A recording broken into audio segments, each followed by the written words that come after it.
And thank you all for being with us today. It's been approximately a month since I visited a federal detention facility in McAllen and saw firsthand the human tragedy unfolding along our southern border. The plight of these unaccompanied alien children has rightfully captured the national attention as we learn the details of their harrowing journeys. Equally as concerning, however, is the fact that unaccompanied children only make up 20% of those apprehended crossing the border illegally. And as the brave men and women of our Border Patrol are pulled away from their law enforcement duties to give humanitarian aid, drug cartels, human traffickers, individual criminals are exploiting this tragedy for their own criminal opportunities. Over the years, I have repeatedly called on the federal government to live up to its responsibility of protecting this great nation by securing the border. Because if there is no national security, you cannot have that without security. Since 2008, more than 203,000 criminal aliens have been booked into Texas county jails. Over the course of years, these individuals have committed more than 640,000 crimes. And that is in the state of Texas alone.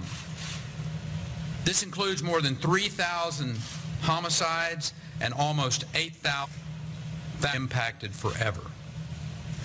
All because the federal government's lip service and empty promises.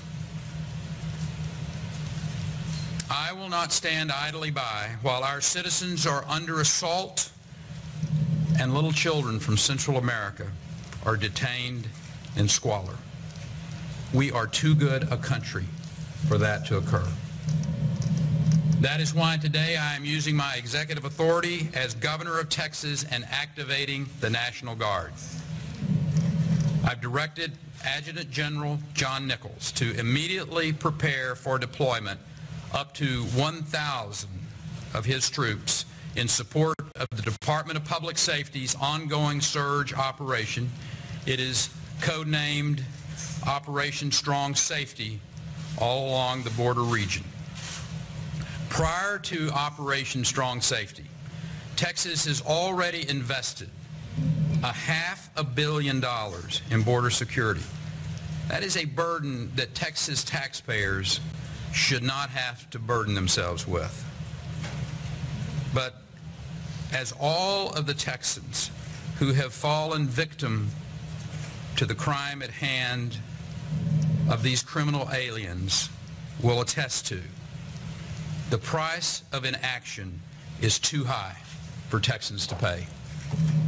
Now, to week 3, apprehensions have dropped 36%.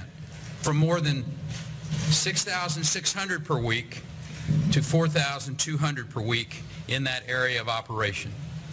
This is a clear indication that the increased patrol presence and the coordinated law enforcement efforts between our local, state, and federal partners, including the Department of Personnel, our Texas Parks and Wildlife wardens, and others, are having a deterrent effect on criminal and illegal activity along the border. The National Guard troops that I am deploying will support the state-led border surge by acting as a force multiplier on the ground and providing additional air assets beyond their current efforts. These additional resources will help combat the brutal Mexican drug cartels that are preying upon our communities, and also will help deter others before they have a chance to harm our citizens and become criminal aliens within our borders.